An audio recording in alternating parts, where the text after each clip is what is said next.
Hey, this is Stephen Cole. This is Gary Leland, and you're listening to episode 139 of the Crypto Cousins podcast.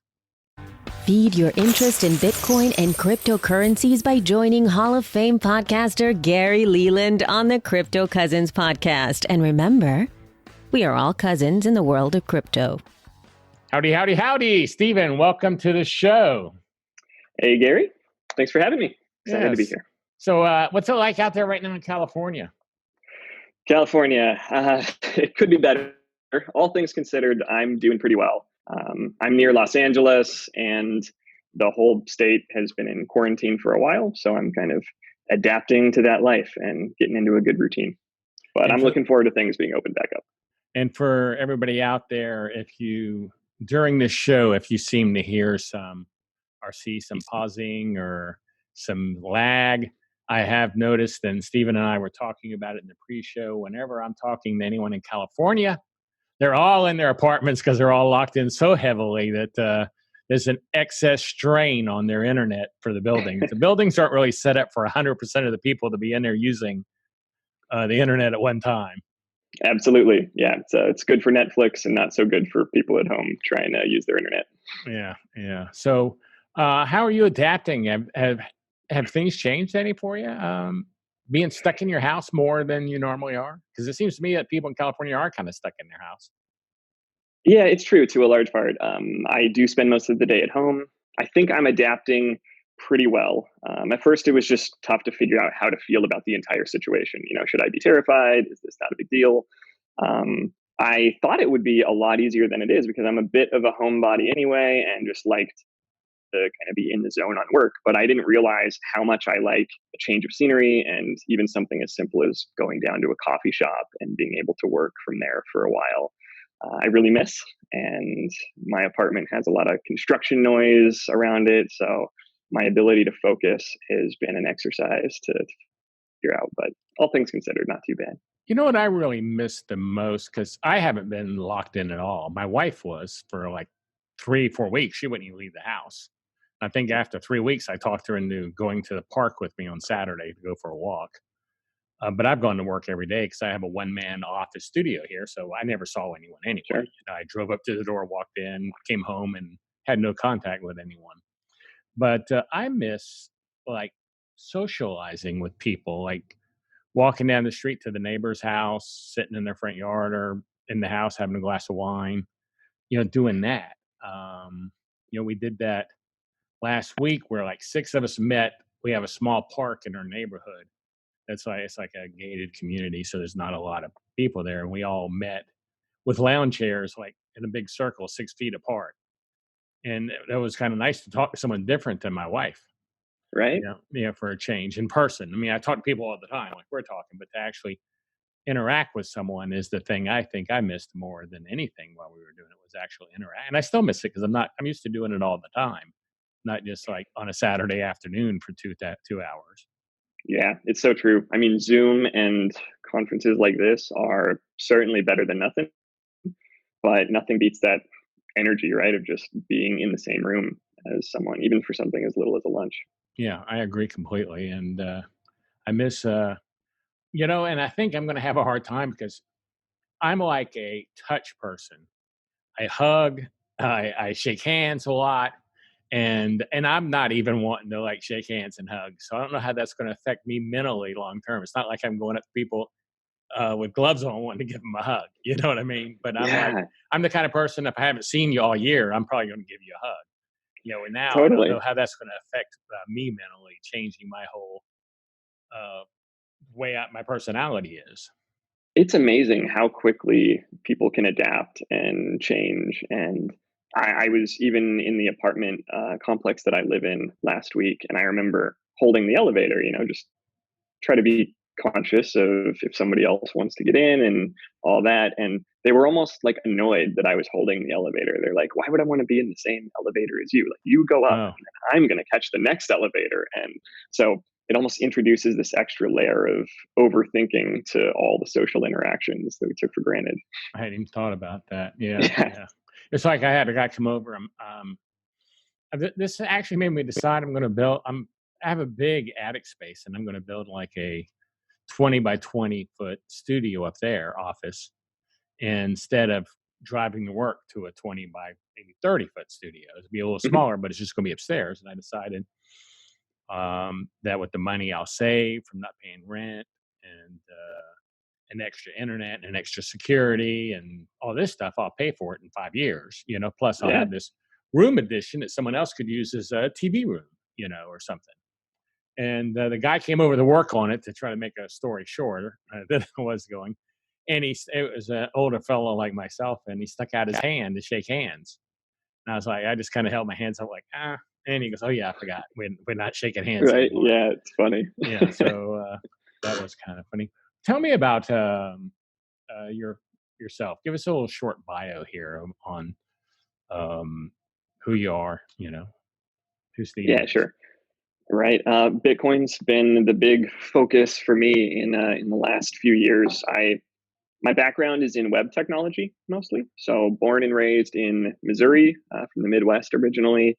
Went to school out there, studied computer science, and I Part of moved Missouri. to near Joplin. So I was born in Kansas City, but then moved to Joplin and a small town near Joplin after that. Yeah. So went to college down in that area, studied computer science, was always kind of a computer nerd growing up, even when I was much younger. I wish they'd had And computers when I was growing up. right. It's funny. I feel like I wasn't around for the early days of the internet by any means. All of that was kind of in place. And I was around the like Windows 95 and DOS days were kind of the first things that I remember tinkering with as a middle schooler, I suppose. But it it just made me appreciate like, oh wow, if you had seen and been around for this stuff so early, then how amazing that would have been. And I often feel that way about Bitcoin.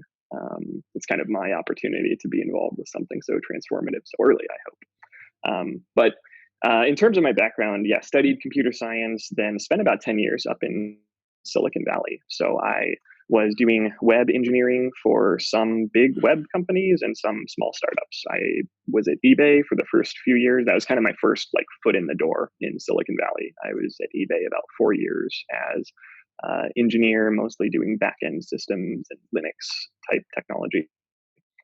And then let's see, after that, I got fascinated with the small startup scene. So I saw the cloud computing movement and kind of the consolidation there of companies like Amazon Web Services. And I knew some people I really admired who were involved in companies. So I hopped over to the startup world and took some swings at that. That whole time, my professional focus was web and internet infrastructure. But around 2012, I started hearing about Bitcoin while I was at those startups. And then in 2013, when there was that big run up in price, and I kept hearing about it from coworkers and friends who I thought were brilliant people, I was like, why are they so into this thing? Is there something really here? And so late 2013, I started looking closer into Bitcoin. And then I just, I became fascinated, and that became my passion, and became more professionally involved in that scene around 2016. So that's when I started investing in companies in the space and trying to learn more about angel investing and seed investing, and improve at that and make that more of my focus. And that's been my focus for the last few years. Well, you were a seed investor in like Casa, Samurai Wallets, Satoshi Energy, and Swan Bitcoin, which Swan Bitcoin's just now getting out Yeah. and about, and I'm an advisor to them. So you've been in some strong names here. Tell me about that. I'm kind of curious. How does that work, being a seed investor in a startup like that? Yeah. I've just always been curious about that. How does that work, and what's the deal on stuff? Not, you don't have to give me a specific company or Sure. anything, just a general. Yeah, in general, I became fascinated with that kind of investing as part of being an employee at those types of startups. So, I worked at that cloud computing startup called Cloud Scaling. I was at an AI and deep learning startup called Nirvana Systems. And as an engineer and kind of managing teams there, I got some interaction with the board and with investors that we had in the company. And I just became really intrigued, like what's it like to be on the other side of the table, and I saw the impact that someone could have on a company's trajectory as a really great investor in terms of making connections, helping with business strategy, and all of that beyond just capital. So that's kind of what sparked my interest initially, and I think I realized that it's this cool intersection of the ability to certainly like try to make money, but also to try to kind of predict the future and like influence the future, right? So if there are entrepreneurs out there and they have this contrarian view and they want to build something, some kind of tech, then if that's something that not many people believe in, then if you are aligned with them ideologically or on that vision, then you can like really make or break their potential to build something and to kind of affect the course of tech or the world. So, it sounds kind of grand when you frame it that way, but I really do love that opportunity of like getting to just see brilliant ideas, work with brilliant people, and hopefully try to help them bring their vision to life in some way. The mechanics are interesting. It's typically like a very illiquid investment. So you'll be providing capital early on. Sometimes in a couple of my investments, I've been the first outside check into the company. So it's just kind of the founders, in many cases, even like messaging you on Twitter out of the blue, and you've never spoken to them before. And they say, hey, this is something that I think would be cool to build, and starting the conversation that way. And then it's usually like at least a 3 to 5 year return on investment if you ever get a return. It's startup investing is super risky, and there's most startups fail as you'll hear all the time. But in some cases you can get very significant upside. There can be huge multiples. You can make 10x or 100x investment on your money. Yeah, I was going to say, I assume that it's just common sense that most businesses start up, no matter what they aren't going to stay in business 5-6 years. So you're hoping that the money you put in, if you put in for 7 of them, that the 1 out of 7 that hits, the odds are it's going to hit so good that it's going to make up for the 6 that lost, and you're still going to make some money. I mean, I assume that's the kind of thinking that you have to put into that. Yeah, that's a really common framework in the angel investing industry. A lot of the literature and best practices that you'll read will say, you've got to place a lot of bets because most of them will fail. But when you do find the one with really high upside, then that will compensate for all those losses. And I think that's like in practice, that is a very effective strategy. I don't have as much capital to deploy as like angels who have been doing this for a long time or who have already had huge exits. So given that, and just the type of brand that I hope to build, or the type of, thing that I want to be known for, I don't really like the idea of just spray and pray, put a lot of investments out there and hope that something works. And it's like all about the dollars. The reason that I'm into this is because I have a vision for what I think would be a good and like cool future. And so trying to find teams and founders that are enabling that and working towards it, I think that's exciting. Like I love that aspect of it. So I'm okay with placing far fewer bets than probably most professional angel investors, as long as they're like focused and ideologically aligned. That's what it's all about for me. So being an angel investor, and as you said, you're not someone who's spraying a lot of money, and you're maybe more limited than someone who's hit 3 or 4 giant home runs. Totally. And I'm not trying to think of a way to ask this without you giving me personal information, but like, how small can someone get into something like as a angel investor into something that looks like it could have good returns? I mean, how small do they go and they go, we're not going to mess with this guy because he doesn't have enough money? I mean, do they go, oh, we want you to come in if you got $5,000, or do a lot of them go, we don't want anyone in here unless they have $100,000, I guess is what I'm trying to find out. Yeah, it really does vary case by case. $25,000 tends to be kind of a common lower barrier to entry on a startup investment, but there are vehicles that help democratize this a little bit. So over the last 5+ years, organizations like Angel.co have helped make angel investing accessible to more people. I'm looking at your page right now on Angel.co. Yeah, yeah. So I'm surprised. I a found a page profile on on me on there with angel.co. an old photo, and I was going, "Where the hell did this page come? Where did that photo come from?" I mean, Yeah, it's a whole social network in some ways.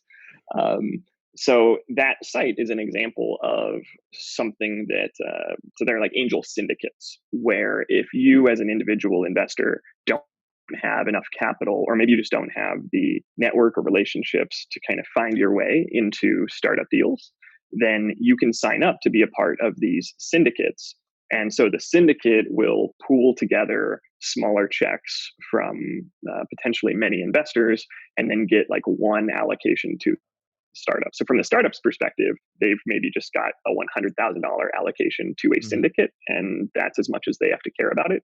But then from the syndicate side, they know that that's composed of potentially a lot of smaller checks. But I guess also on the same size, thinking about it, if let's just say if $25,000, let's use that number. Mhm. If you had a lot of startups that were looking for $25,000, and you had 5 friends, you could start your own kind of syndicate where you all get together. Okay, everybody throw in 5,000. We're going to do this one. We're going to do Yeah, this and one, and you could do more. You could get into more startups and spread it around and have a little piece of a lot more, because if that one hits, that little piece of the one that hit is better than all of the one that was the 1 out of 10 that you were hoping might hit. yeah, absolutely. And it is pretty common to see independent angel investors um, share deal flow, or have a strong network with one another and an idea of what each person likes to be involved in, so that if something comes your way and maybe you're a good fit and they're looking for more investors, or if we're not a good fit, but someone else who is, then you can kind of guide things that direction. And then at some point, it might make sense to formalize it into a syndicate. And then if you're doing it at large enough scale where you're deploying a ton of capital, then maybe that becomes a full blown investment fund, and that kind of gets into the realm of venture capital. But what I love about early stage investing, and I'll preface all of this by saying that I don't think I'm necessarily an expert angel investor. I think I'm more of a Bitcoiner. And I like thinking about the type of future that Bitcoin enables. And so I think that view of the future and the tech that's involved is what gives me a potential edge when it comes to investing. I don't have a finance pedigree. I don't get excited about analyzing spreadsheets of returns and all the stuff that comes in the later stages. But as for being an angel, I think it's nice because you just have full autonomy. You can make your process whatever you want it to be. Right. So in if you're at like an A16Z or a founders fund or some of those big name venture capital firms that operate in later stages, then they each have their own process, certainly, and some of them are maybe better than others. But in some form, it ultimately comes down to like taking what you think is a good investment and justifying it to a lot of other people. And when you're independent, you can just do whatever you want. And if you want Yeah. to have a whole thorough process, then you can. And if you want to write a check after talking to a potential founder at a bar, then that can be your process. So Right. it's Yeah. it's Whatever really you're. nice. I guess that would be also thing, though. Might be a good thing about having a small cartel or a small group, is you could have a guy who's part of the team that's his deal. He loves charts, and you have a Yeah, guy exactly. who just he gets all his information from talking to somebody, because people have different skill sets. Totally. You can And some really people, assemble a team. yeah, somebody could talk to someone and go, man, I wouldn't trust that guy anymore, and I can look at him. Where the guy working stats will go, but these stats look good, and you go, yeah. And Yeah. what's And that? and I would be remiss too not to give a quick shout out to Bitcoiner Ventures. So they are an example of an angel syndicate, one that literally exists on that website we talked Oh, about, angel.co. I'm not formally involved with them, but they are like, I think the fact that they exist is really cool, because a challenge in funding startups has been for Bitcoin only companies. A lot so of venture capital money is still like blockchain and cryptocurrency more broadly. And so if you have a Bitcoin focused strategy, is that the it's been Bitcoin tough. Fortress Ventures?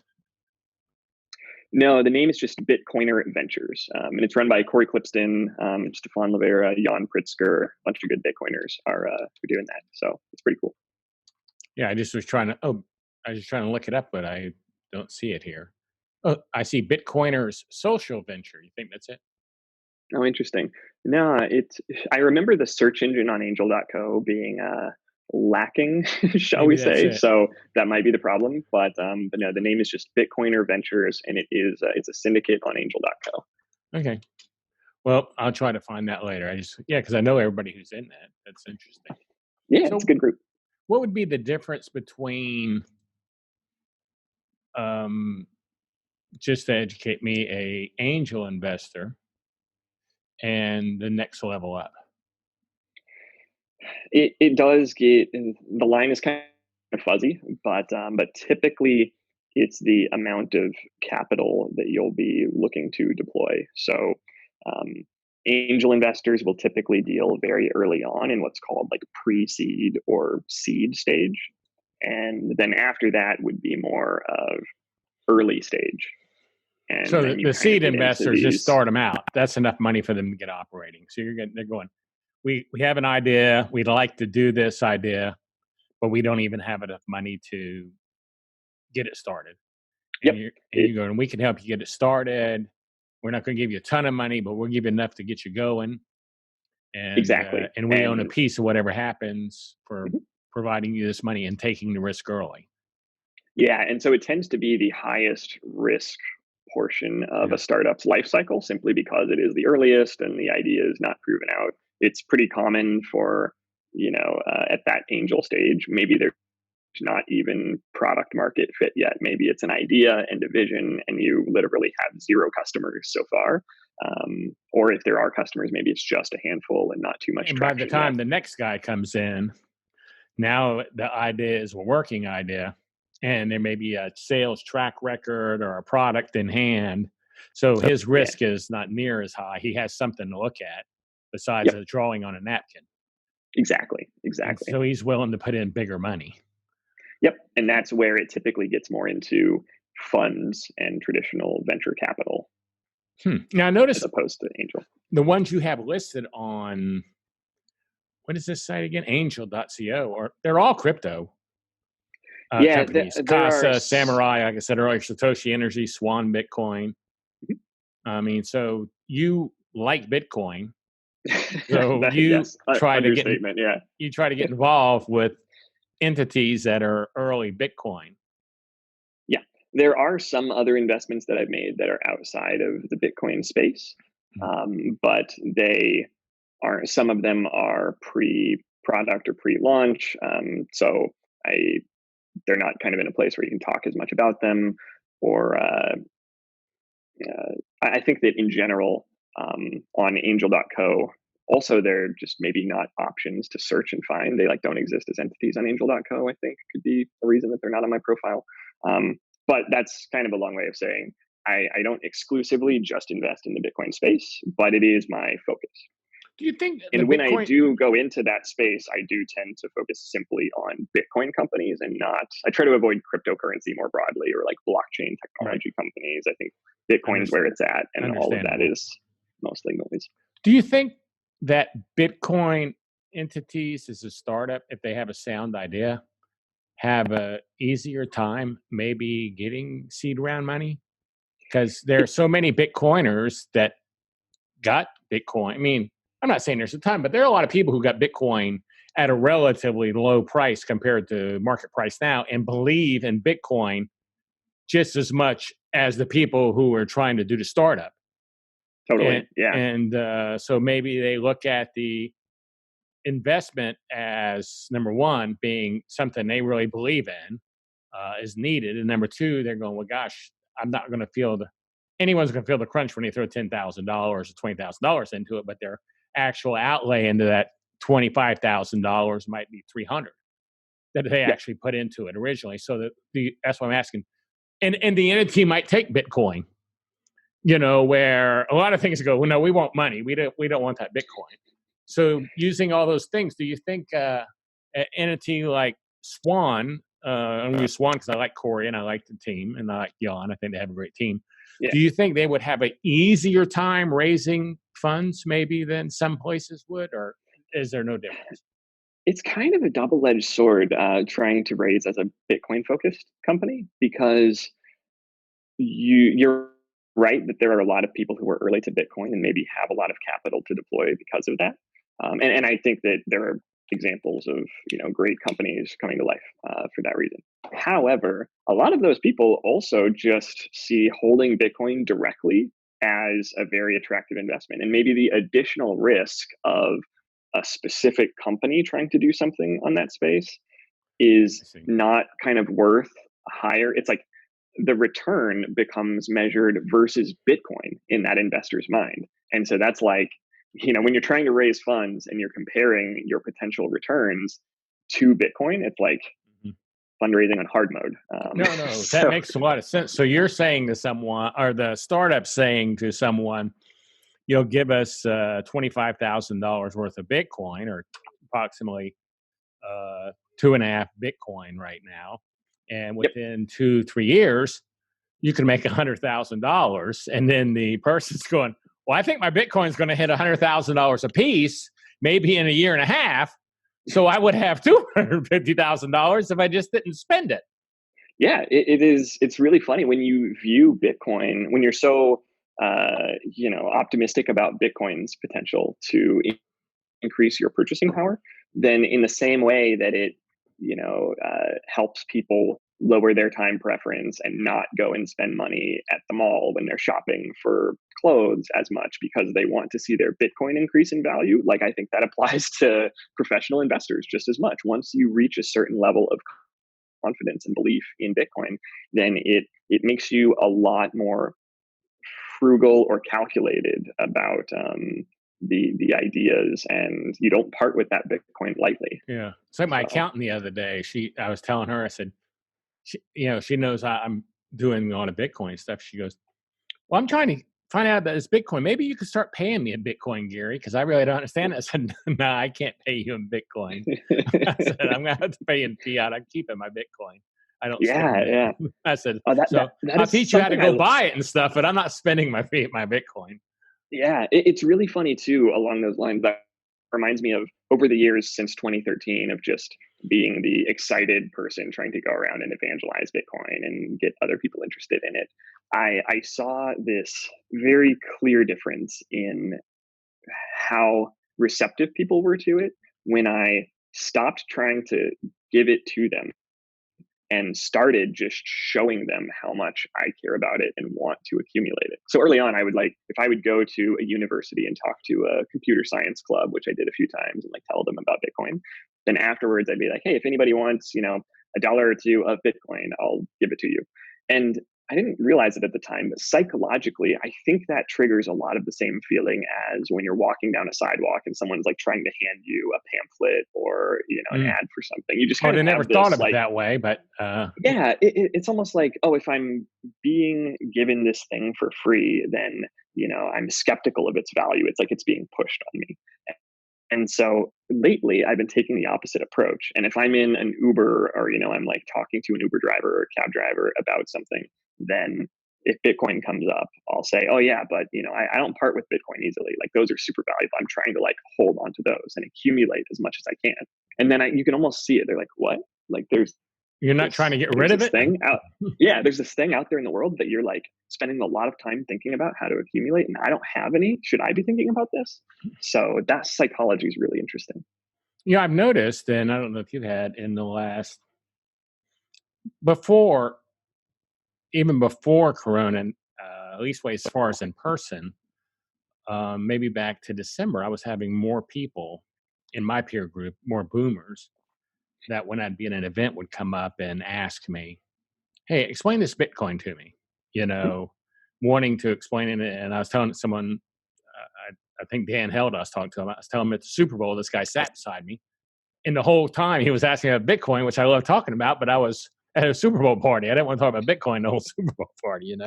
And so I started getting up, moving away from him, which I hardly ever do if someone wants to learn about Bitcoin. But I was finding out I had more people asking me about Bitcoin. And now that it's Corona time, I've had people who I haven't talked to on Facebook in years that have been messaging me, asking questions about Bitcoin, where to buy it at, simple questions, where to find out more.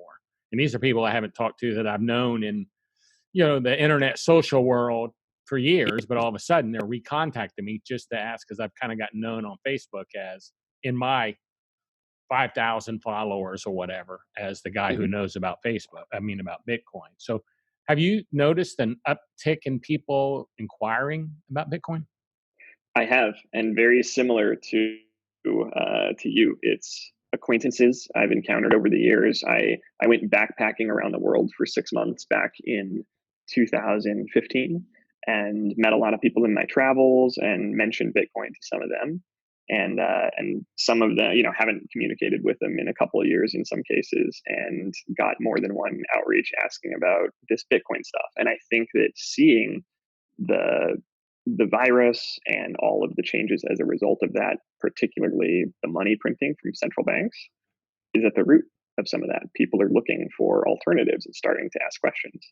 A bunch of my high school buddies, still my best friends in the world from back in Missouri, are not, they don't care about economics at all. They're not particularly interested in Bitcoin at all. But I've noticed even they are starting to joke about US dollars. They're saying, oh, well, it's just funny money anyway. Like, they're printing trillions of it, and it's kind of tongue in cheek and it's a joke. But at the root of it is yeah, people are noticing that. So people are realizing that their dollar is getting devalued. Yeah, the central banks can wave a magic wand and bring trillions of this stuff into existence. And so if you have your savings in dollars just sitting there in a bank account and somebody is making more of those, then that should get you started asking questions, I think. I read an article today, which is on tomorrow's 4-minute Bitcoin show. I can't remember who wrote the article. It was a fun, one of these big fun guys like Paul Tudor Jones, and he wrote in his article that people need to be aware that governments might start confiscating gold again. Yeah, in his opinion, because of the fact that they're going to have to do it to prop back up the value of their fiat currencies. And to be careful, he was basically saying you need to find an alternative. Which I don't know how many alternatives there are to gold other than Bitcoin. Yeah, that's something I think about a lot. And the history there is really interesting. So the government did that before, and not many. Yeah, the average person doesn't know that. In 1933, FDR issued Executive Order 6102, and it outlawed the private ownership of gold in the United States. And it said, if you are a citizen and you have gold, then you have to turn it into us, and we'll pay you. But here's the price that we are declaring that we will pay you for. I didn't know that until I got into Bitcoin. Yeah. I didn't know that. And it's funny how that disappeared kind of from the history books. Yeah. I wasn't taught that in school.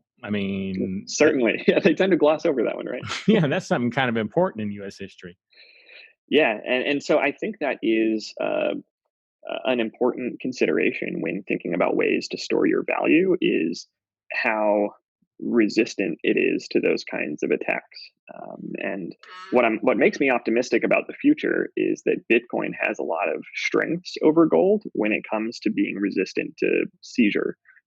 So gold is physical, and if you don't hold gold physically, if you just invest in like an ETF related to gold, GLD, then that's just kind of on paper anyway to start with, and right. The governments or banks can kind of influence your holdings over those assets. But if you have physical bars of gold tucked away in a closet somewhere, then maybe that's resistant to those types of attacks, but they can certainly kick your door in and do whatever they want with you, and then look around and take your gold away. But they can't exactly do that with Bitcoin. Bitcoin favors the defender in a way that has never been true for any asset ever before. But I've heard the conversation that if Bitcoin did become a world currency, and it did do what we're all thinking it could do, that the U.S. government, for an example, since it doesn't hold any, or it doesn't hold enough, even if it holds some, it's not going to have enough. No country can ever have enough. That the first thing it would do would go to all the exchanges and confiscate all the Bitcoin that's on the exchanges, because it could get that. Yeah. And then I agree. The people who've left their Bitcoin even if they bought $500, they left, or $100 or $10 or whatever the amount is, and they haven't messed with it because it wasn't a large amount. If you put that all together and you went to Coinbase and to Kraken and to all these places, that's a lot of Bitcoin. Yeah. And that would be agree. confiscated by the government. Yeah, I could see centralized custodians, like exchanges, being targets for that, as well as large mining infrastructure. So maybe if Bitcoin becomes deemed critical to national security, then I could see huge Bitcoin mines. I didn't think about the mines being nationalized. Matt Odell has done a really good job in recent weeks of, or longer than that potentially, of kind of highlighting that risk too of centralized institutions and talking about, oh, even if they don't, maybe they won't ban Bitcoin entirely, maybe they will ban private ownership of Bitcoin. And it could even be framed as this way that's good for you, right? Where, there have been too many cases of people losing Bitcoin. So you have to use a government approved way to hold it. And well, I think in 1930s, when they took the gold, they sold it to you that it was a good thing to do, to give the government your gold, that it was for the betterment of the world. Yeah. And so I think it's important to start talking about those risks early on, because it's a lot more powerful if you are retweeting things that were said years ago and there's evidence of people warning about these risks, as opposed to reacting in the moment and just being seen as reactionary. So yeah, I think preparing for a future in which there's a Bitcoin equivalent of Executive Order 6102, like when governments try to outlaw the private ownership of Bitcoin, I hope that won't happen. I would love for a smooth upgrade where it's just encouraged and governments buy it as part of their reserves and everyone's happy. Since they can print as much money as they want, you think they would. Yeah. Start turning the crank and let it flow into Bitcoin, and then put those Bitcoins on the central bank balance sheet. I'm optimistic about the game theory there. I think that there's a path forward that looks like that, but I don't think we should depend on it. I think not your keys, not your coins. Take ownership of them, be as private as possible. If you can acquire coins without KYC, then that's even better. But just whatever way you can get more and more Bitcoin really into the hands of individuals, that's where we gain resilience against those potential attacks. Well, these are the kind of things and conversations that we have at BITBLOCKBOOM.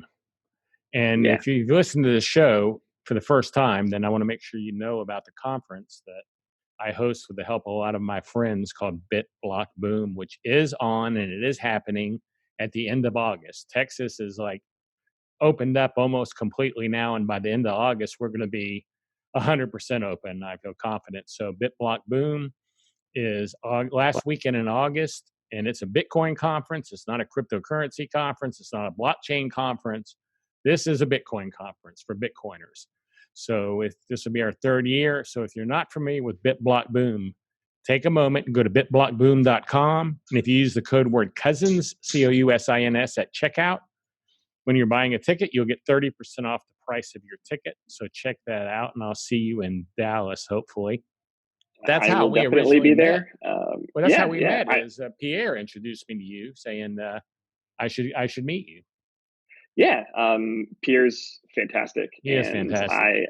I went to BITBLOCKBOOM last year, loved it, and looking forward to it again this year.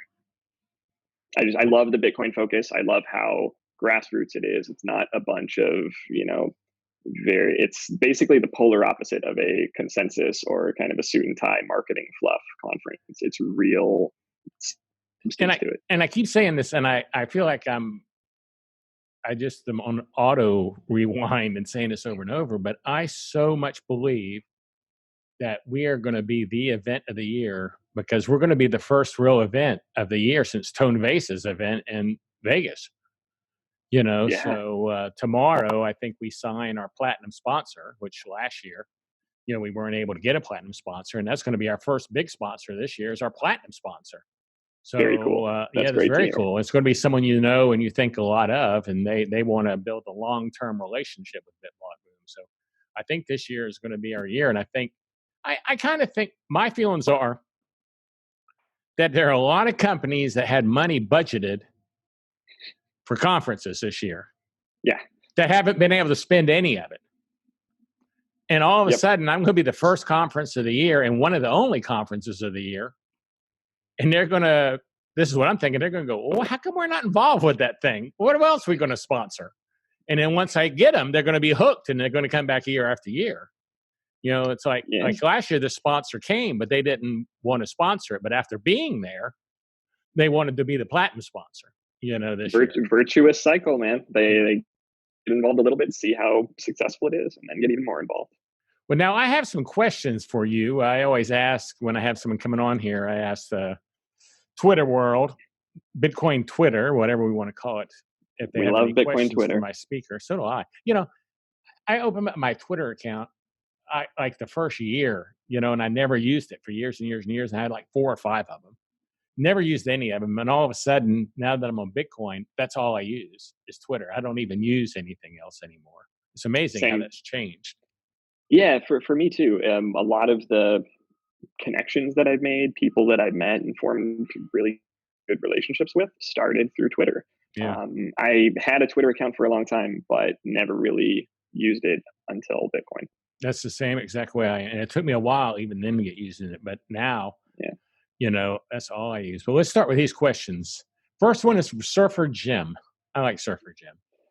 How's the surfing coming? How's your surfing coming? You told him you were planning on learning and that you're always welcome to come surf up there. So how's your surfing coming? Shout out to Surfer Jim. I love that guy. So he basically taught me to surf over in New York, which is kind of ironic since I live in Southern California, that I would go and become passionate about surfing over in New York. But he took Saifuddin and I out for a day on the water, and it was a ton of fun. He will be pleased to know that in a few hours after we wrap up this conversation, I'm headed out to the water to get my surf on. I haven't made as much progress as he might expect, so there's still a lot of falling involved. But I own a board, I have all the infrastructure, and I love the stuff. I grew up on an island in South Carolina, so I grew up surfing. Oh, and nice. I was like on the high school surf team. You know, we surfed against other high schools.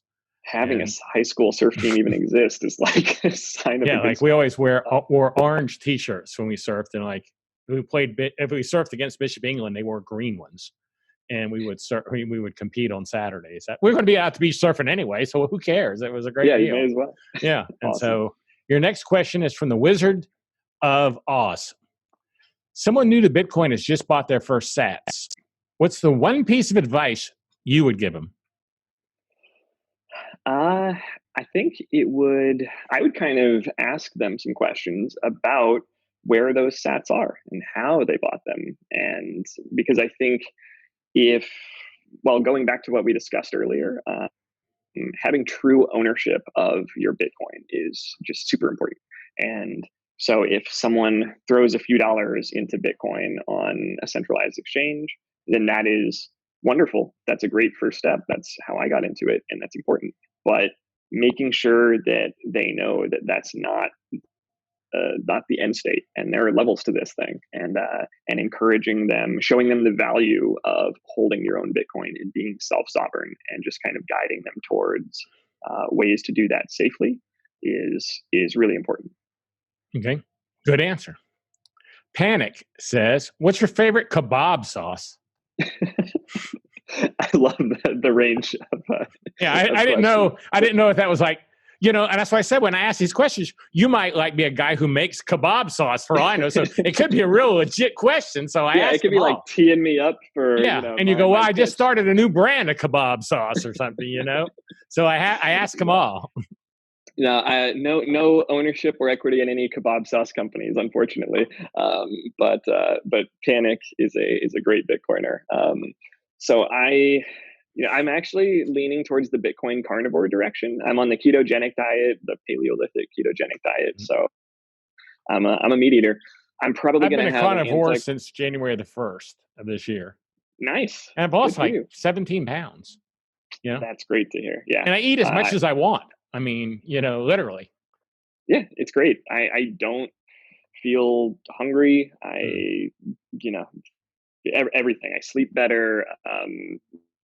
Improvements in many facets of my life since going keto, and then even taking it a step further. I haven't been strict carnivore in about a year now, but my diet is probably 75% red meat.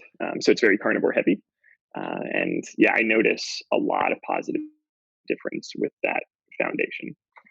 But I have a very I'm more of anticlimactic answer for I'm more of herbs. if it has eyeballs, I'll eat it. Yeah, I like that. I do a lot Yeah. of fish, a lot of eggs. Yeah. Like some people say I don't eat anything with eyes. I only eat things with eyes. I like that. Yeah. Salad's not food. It's what Yeah. the food Doesn't eats. have any eyes. Yeah. So Yeah, but I do I tend to avoid sugar, and I miss a lot of sauces, even things you don't think about, right? Like ketchup and sauces like that barbecue sauce. I grew up in Kansas City and have a huge appreciation for Kansas City barbecue. And even though I still treat myself from time to time, I try not to just do that too frequently. And so I miss You some know, of that, but I feel so much better without it. I miss ice cream. That's the one Yeah. thing that I miss. I love ice cream. That's my favorite dessert. But every once in a while, if they like all the family comes over and they will inevitably buy a couple of gallons of ice cream when they're all over there, I will get a coffee cup and put some Yeah. in there. Where I used to have a giant bowl that was overloaded. It might have been half the box of ice cream. Right. That's like But your appetizer. yeah, but I will now. I just can't resist it, and I'll get like a scoop or two in a cup, small scoops. Well, see, now you and Brian must be pretty good friends, Harrington. Yeah, we are. And He asks a he's lot of out here. questions. He's great. He has been a huge help too over the last year with the Orange County Bitcoin Network. So I also organize a meetup here in Orange County. It's the OC Bitcoin Network.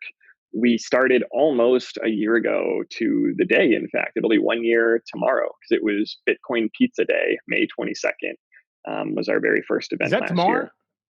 I think so. Yeah, it's May Yeah, it is 22nd every tomorrow. year. Yeah, So, yeah. Well, for um, those listening, this is the 21st. Now you know when we're recording this. oh yeah, true. I Yeah. suppose there will be the delay. But I founded that meetup because I moved to Orange County and saw a lot of crypto meetups, a lot of blockchain meetups. There was nothing Bitcoin focused, so I was pretty disappointed in that. And I started a group, and then Brian joined shortly after, and he's just an all around good Bitcoiner. So he helped take things to the next level and got really involved. He has experience in helping organize political campaigns and things of that nature. So he's been great. Well, I'm going to read you his 3 questions all as one. All right. Are you willing to go to jail for the ability to be free? Who is John Galt? And what did Elon mean by the red pill? I think I think you just have to go read the book to know who John Galt is, or is there something there I'm missing? Yeah, no, you got to go read the book. Atlas Shrugged is my favorite book of all time, and I don't say that lightly. Well, what did you think of the movie Atlas Shrugged? Horrible. Yeah, that's what I what I thought. Which is disappointing because I think a lot of people are becoming intrigued about Atlas Shrugged in looking around at the world right now and seeing people kind of make Atlas Shrugged references. And so now that the movies exist, they go to that to determine how to feel about it. And it doesn't really do the books justice, in my opinion. But I understand that the books are super long. So carving out the time for that can be a challenge too. Yeah, but that 3 book, books. yeah. Like The Fountainhead is also great. Atlas Shrugged, though, changed my life. I think it gave me an appreciation for building things and for people who do hard work. Just the value of hard work. And unfortunately, you'll often get characterized as selfish or, like those greedy capitalists who don't care about anybody. I just don't, that's not my takeaway from it. That's just not what I see in it. I think it's possible to be very philanthropic. It's possible to be very charitable and social and like care about and all that while still having those values. I don't think you can force that on a population and have it really work. Yeah, but it is amazing how prophetic Atlas Shrugged has started to seem with some of what's happening in the world. And it was written quite a while ago.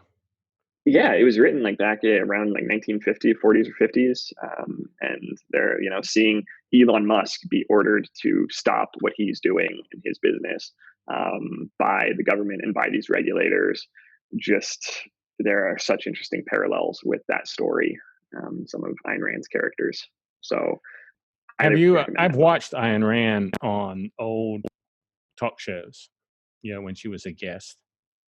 And she's not apologetic at all and pretty even though her person interviewing her may be confused on her thoughts, she's pretty damn clear when they, ask her thoughts as to, this. Hey, Paul Whitted wants to know, how'd you get the name Sunshine? Great question. Paul and I used to work together at eBay, and he's a great guy. I had the nickname Sunshine, and a lot of people still refer to me as Sunshine. It's funny because I tend to be a very smiley guy, and so people hear that this guy was nicknamed Sunshine, and they assume it's for that reason, that he just kind of a smiley character about him. But actually, it's because when I first moved to California for my eBay internship back in like 2007 or 8 from the Midwest, I went out and I had like a lot of sunlight and, was getting a tan. And then I went out and got my hair bleached completely blonde. And so I walked into the office the next day and somebody at eBay called me Sunshine, and that just stuck. So Sovereign Hodlnut wants to know, I didn't know you had anything to do with this, but maybe you do. What guns will you be shooting at BitBlockBOOM? I went to the gun event last year that Brian Lockhart organized. Yeah, he's doing it again. He says he's doing it again. So I didn't know if you. That's why I said I thought maybe from the way the question was, you were working with Brian on putting it together. But that's going. I didn't know you were helping him on that. Nah, just enthusiastic supporter in general. I think and the stuff that like Ragnar Leaf Razor is doing with guns and Bitcoin and making gun ownership more accessible, like building the technology to ensure that defense is available to the average person, is something that I think a lot about and believe in. So I'll definitely be shooting if there's another event at BitBlockBOOM, and look forward to trying out some other. I feel like I can still feel the bruise from the shotgun that was going around last year. So I'll give that a whirl. Definitely supposed to be that going on, and I guess from what I understand, it might be bigger this year.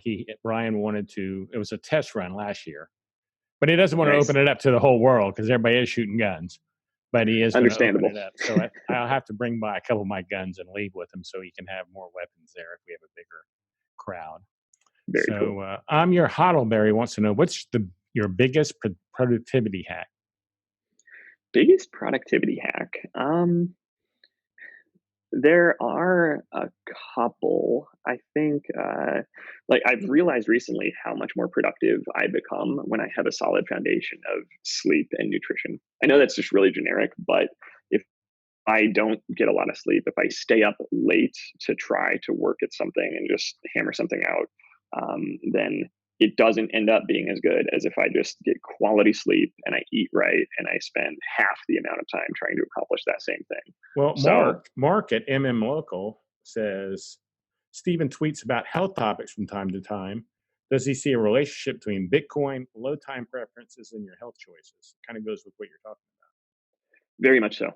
I do. And I think Saifedean Ammous and his book, The Bitcoin Standard, helped open my eyes to a lot of that as well.